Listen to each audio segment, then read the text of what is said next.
A Feministic Study of Wiser Than a God, a short story by Kate Chopin.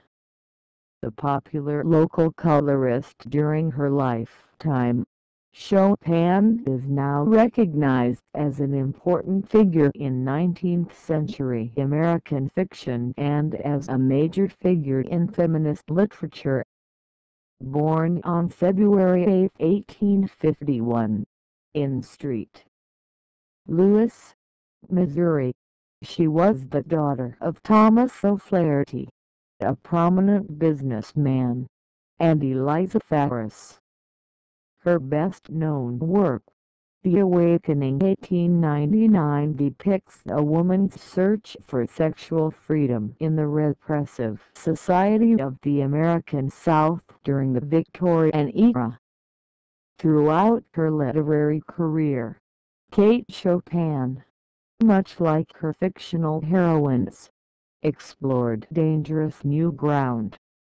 She created female characters that test the boundaries of acceptable behavior for women and explore the psychological and societal ramifications of their actions and desires. They are forced to make existential choices based on the few avenues available for them to create and maintain autonomous identities outside of wife and mother in the late 19th century American South.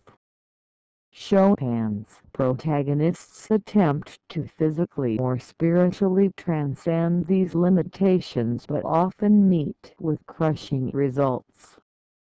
Chopin does not guarantee her characters an admirable place within their society, but she portrays them with dignity and sympathy.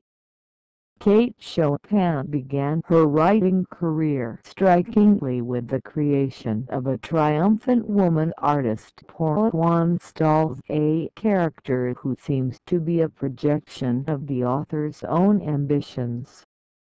Wiser Than a God, Chopin's first story accepted for publication, portrays the resolution of the woman artist with utter confidence.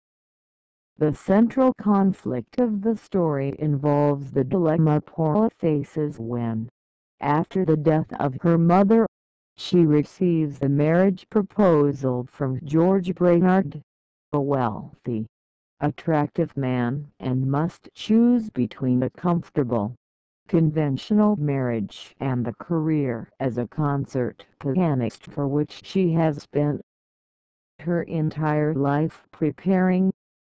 This article aims to study the important feminist notions and concepts such as marriage, identity, and woman figure in the story of Wiser Than a God, based on feminist theories from Simone de Beauvoir's The Second Sex. Marriage. Chopin introduces the institution of marriage as a choice rather than an absolute issue in a young woman's life in an early short story, Wiser Than a God. The story is prefaced with the ominous Latin proverb to learn and be wise is scarcely granted even to a god. 241. It is clear that in this story, love and wisdom will be mutually exclusive entities and one must choose between the two. Mary Pathke suggests that in the story, Chopin draws the mind-body split. 38. The story centers on Paula, the beautiful young woman and extremely gifted pianist. She manages to shun romantic love in order to focus on her dream of a musical career until she meets George. George is very much in love with her and desperately wants to marry her. For the first time in her life, she is conflicted about her future. Paula begins to succumb to George's affection. She felt such a comfort in his strong protective nearness. 246. She refuses, however, to marry George, claiming that marriage doesn't enter into the purpose of my life. 249 A shocking revelation. George does not understand Paula's ambition and passion for her music and a role that it plays in her life. According to Martha J. Cutter, perhaps in the end language is simply not important. She succeeds without it. But Paula continually finds her attempts to explain her needs are not heard at all. Even her mother tells her not to chatter. 243. Paula attempts to explain to him how important it is to her and asks him, "Can't you feel that with me? It courses with the blood through my veins. That it's something dearer than life, than riches, even than love?" 249. George is taken aback by her fervent declaration and answers, "Paula, listen to me. Don't speak like the mad woman." 249.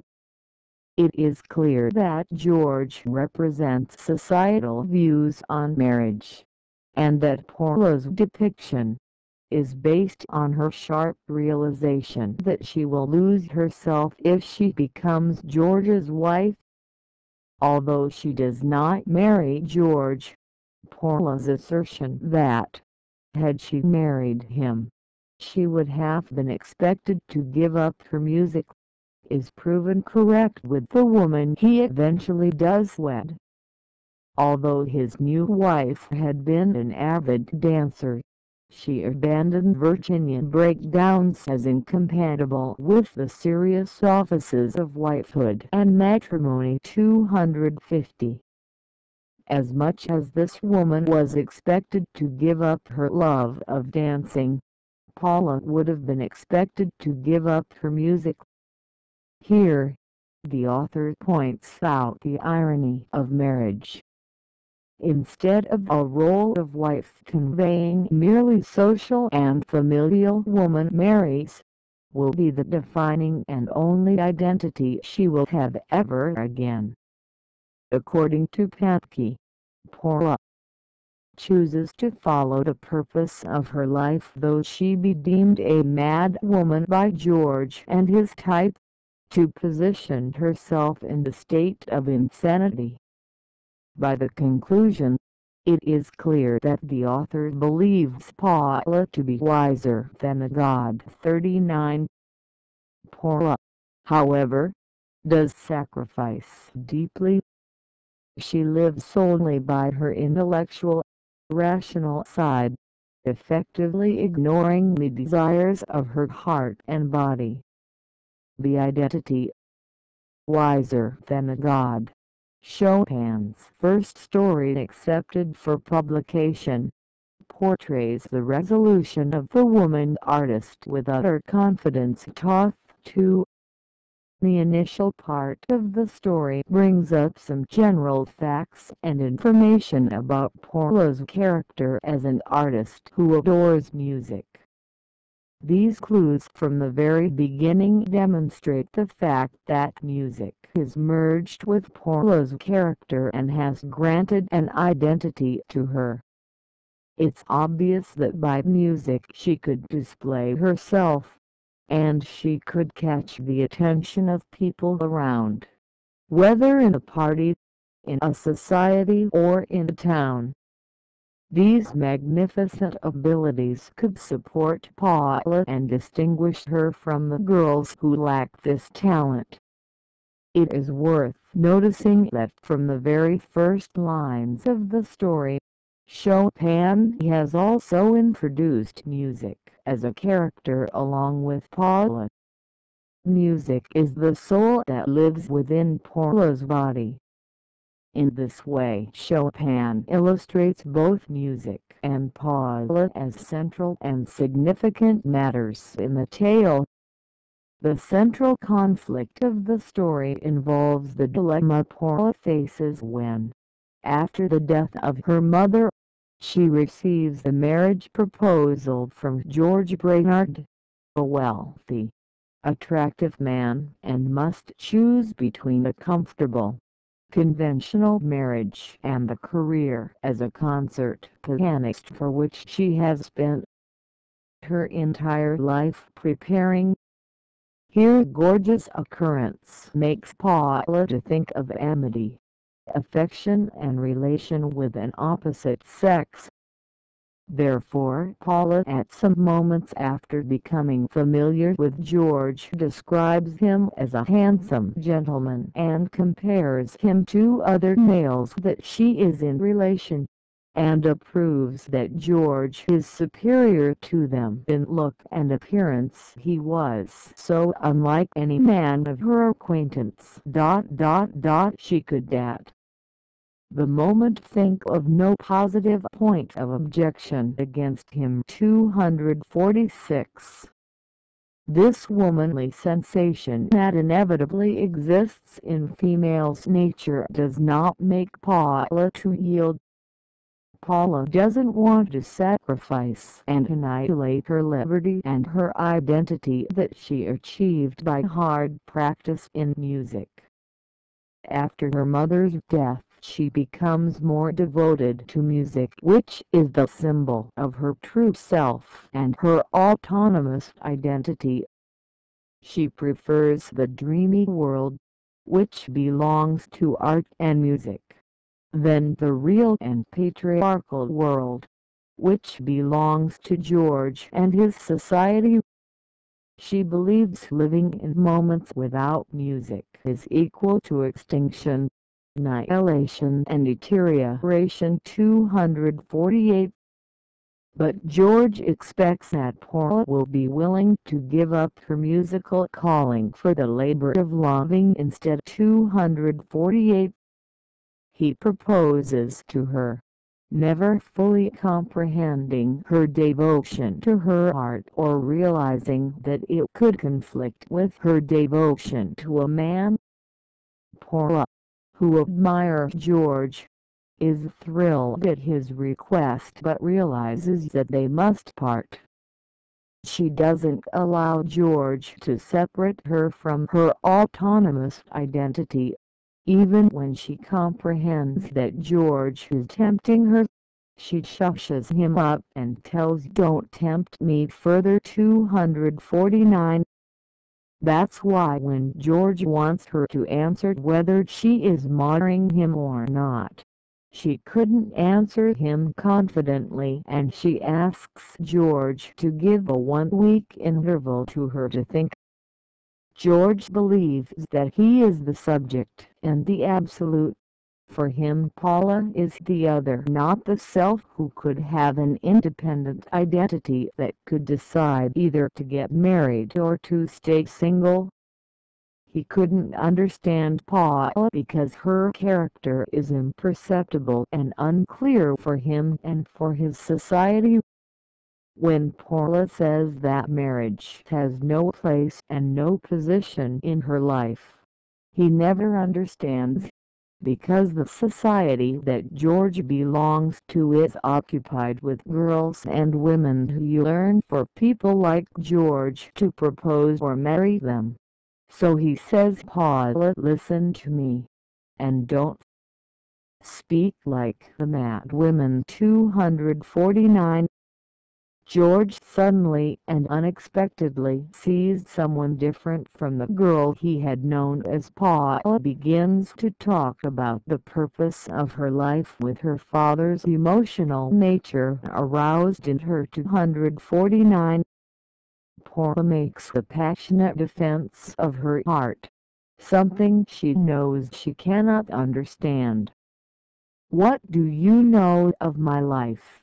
she exclaimed passionately. "What can you guess of it?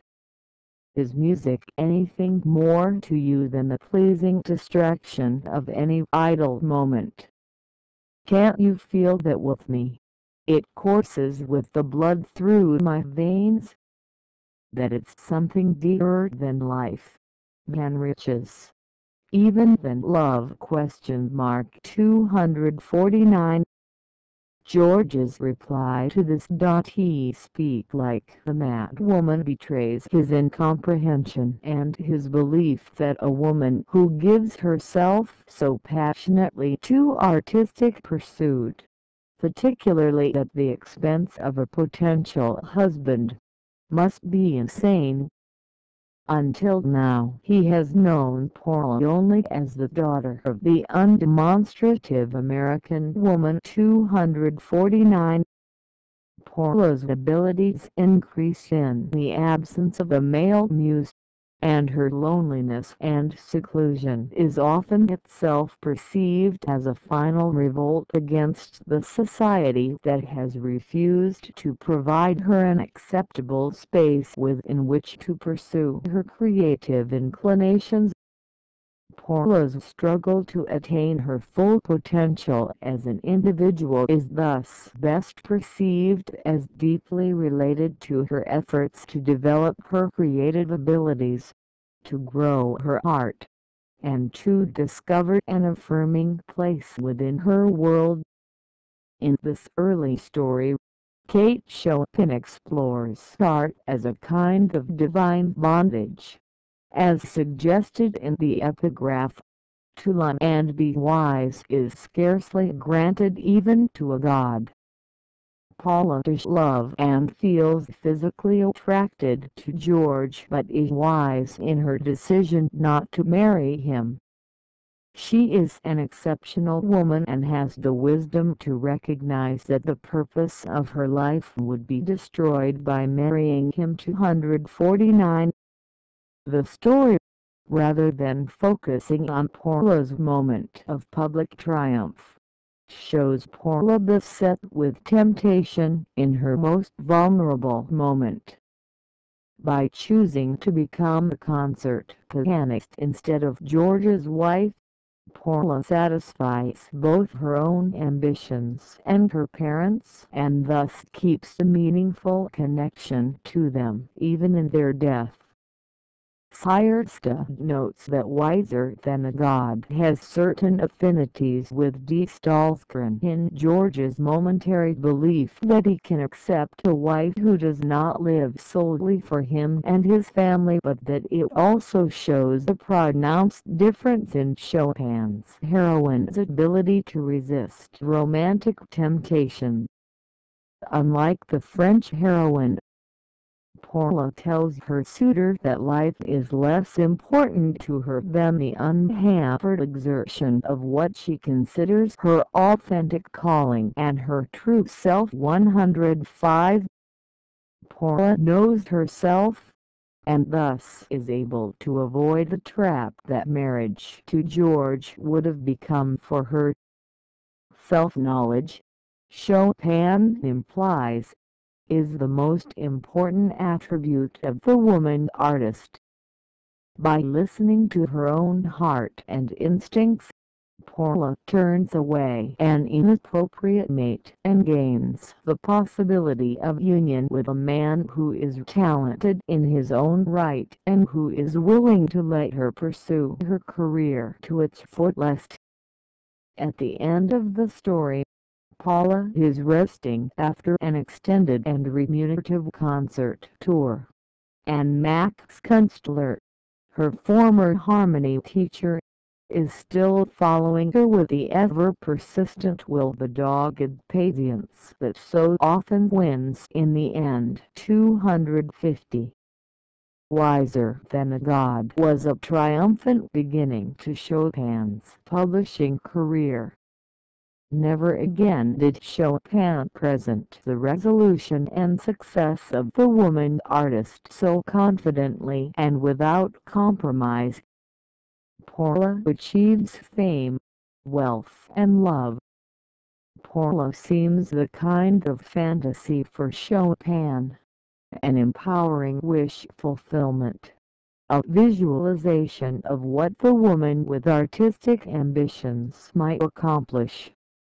This story shows the resolution of the woman artist as Chopin wishes it to be, and it implies that a woman might achieve success and fame without having to give up everything else. Wiser Than a God is an example of what Julia Kristeva identifies as an imaginary story through which she, the woman writer, constitutes an identity. 166. Chopin allows none of her other women artist characters such success. However, this indicates the realization of the autonomous female artist by indicating Paula's increased awareness of self even within the current restrictions of her society. A woman who wishes to become an artist as well as a self-reliant individual faces a double challenge in the historical context of the story. Paula establishes the possibility that the future female artist will be able to assume the respected place within her society and to maintain productive relationships that support aesthetic creativity. See Woman Figure. Wiser Than a God contains Chopin's most outspoken demonstration of the self-sufficient woman. It is the only story she provided with a motto and her one example of what can be considered quite overt feminism. And the picture of the girl who becomes a famous pianist suffers from the strong emphasis. Persirsta 117. The acceptable role that a patriarchal society defined for a woman is that a woman is the mistress of the house and she has to obey her husband and take care of the house and her children. She is only allowed to interfere with the house chores, kitchen and cuisine, as Michael Wharton in his article notes that, culturally, women are associated with the home, defining it but, crucially, not owning it. 106. In spite of Charles' insistence to marry Paula, Paula prefers her solitude and wishes to be at the service of herself rather than others. She never accepts to shoulder the responsibilities of housekeeping and motherhood. She is an emancipated woman who doesn't care for society's expectations and regulations. Paula largely answers to Simone de Beauvoir's definition of the emancipated woman, that is, a female who wants to be active, the taker, and refuses the passivity man means to impose on her, who insists on the active transcendence of a subject, the pour-soi, rather than the passive immanence of an object, the en-soi, and who attempts to achieve an existentialist authenticity through making a conscious choice, giving her own laws, realizing her essence, and making herself her own destiny. Firesta 104. Ultimately, Paula reaches her goal, that is musical profession, and in her progress she achieves fame, popularity, and independence.